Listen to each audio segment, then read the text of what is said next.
Hey guys, welcome to Seen It All Quick Frame, a segment where we're going to be discussing movies, give you guys short reviews with no spoilers. And continuing on with our top 100 movies of the 21st century, we're going to go with number 98, Grizzly Man. It's a documentary directed by, let me see this. Sorry, I had it right here. By Werner Herzog. Grizzly Man it came out in 2008. It's a documentary about a gentleman named Timothy Treadwell who wants to live amongst the grizzly bears. So he goes to Alaska, and every summer he spends his time there. For 13 years he did this. And in October of 2003, he was actually killed by one of the grizzly bears who he thought was his friend. I'm not a big documentary person at all. I didn't like this documentary. Sure, I thought it was, I guess, interesting to some degree because Werner Herzog found the footage by Timothy Treadwell, and he used that footage to provide for the documentary. And once he saw the footage, he was like, "There's a story here." Yeah, sure, there was a story. I just didn't think it was a good one. I just don't think that I guess it was fun watching him talk. I guess we didn't really see the bears in the movie. We saw the bears, but all we saw was Timothy Treadwell go through with the camera, talking to the camera, and basically saying what he was going to do. And we saw the bears in the background. But I guess what I was looking forward to was not looking forward to it. This is really bad to say, but I wanted to see the bear kill him on camera, like the found footage, you know what I mean? Or at least not necessarily, but I wanted to see it actually, like the day it happened, because we only see video clips of Timothy, and we don't even see, he was with a woman there. Her name was Amy Hugengard. She was there with him, and she was never in any of the shots until the very last one where she was accidentally put on camera. She was killed as well, and the only reason why they were found was because of the pilot that would take them out there. He went to go find them, and when he went to go pick them back up, they were nowhere to be found. I understand. They try to get into Timothy's childhood and how he's always loved animals and how he always loved bears, and I'm a big animal lover as well. But I know my place. I know I don't want to go live with bears. Are you crazy? For those of you, there is a whole debate online about whether women wanted to live with bears or men in the woods. You do not want to live with bears in the woods. This is what happens when you do so. I digress. Anyway, I don't recommend the movie. I give it a 6. IMDb rating gave it a 7.8. If you like documentaries, give it a whirl, but it wasn't my cup of tea. So if you want to sit through 2 hours of this, by all means. So we're gonna keep going. Number 97, Gravity, movie came out in 2013. This one is written and directed by Alfonso Cuarón, as well written as with his brother Jonas Cuarón. The movie stars Sandra Bullock.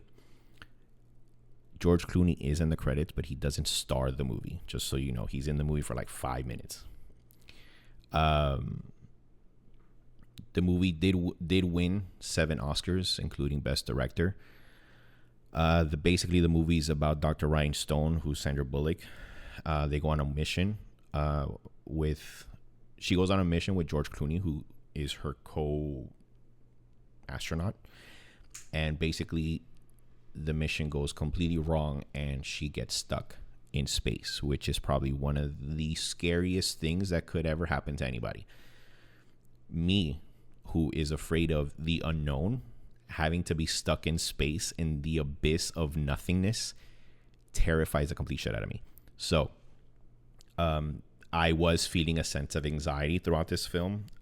My hands were sweating. I truly remember sitting in the theater and my hands were getting a little clammy from the thought of being out there in space by myself with nothing to help me.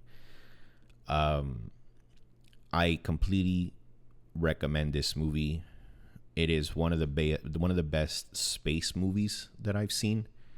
IMDb rated it 7.8 at the moment. Sorry, give me 1 second. Let me get there quickly. 7.7. I give it an 8, just because of how great the cinematography and the story and what it made you feel throughout the movie. Like edge of your seat, kind of like anxiety, where you're just like, is this woman going to survive or not? So I highly recommend that movie. And then at number 96 is Black Panther. The movie came out in 2018. It was written and directed by Ryan Coogler and written by Joe Robert Cole and the late Stan Lee. Black Panther is, if I'm correct here, he is the first black superhero, and the movie takes place in the fictional city of Wakanda. I think it was one of the more simpler stories that Marvel had come out with, and the movie, from beginning to end, hits all the right notes. From beginning to end, simple story. This is our hero. This is our villain. Villain tries to stop the hero. We get to the end. Period. The movie stars Chadwick Boseman as T'Challa. He is the Black Panther.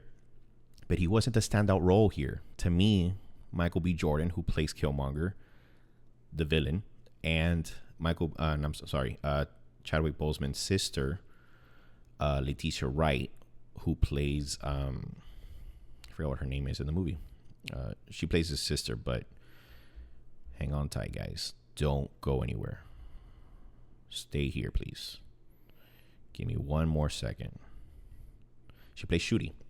Shuri's like this smart, intelligent, like tech person, and she's the one who basically helps him and creates his suit for him. She was a standout role for me. She took this. I think personally, she made the movie better. So, and that's not to take away anything away from Michael B. Jordan or Chadwick Boseman, but she was a standout star, and I completely highly recommend. Obviously, this is in the beginning phases of Marvel MCU. Highly recommend it. This was back when Marvel was actually really good. So yeah, if you haven't seen Black Panther, if you're not a Marvel fan, that's cool, but I would recommend to watch this movie.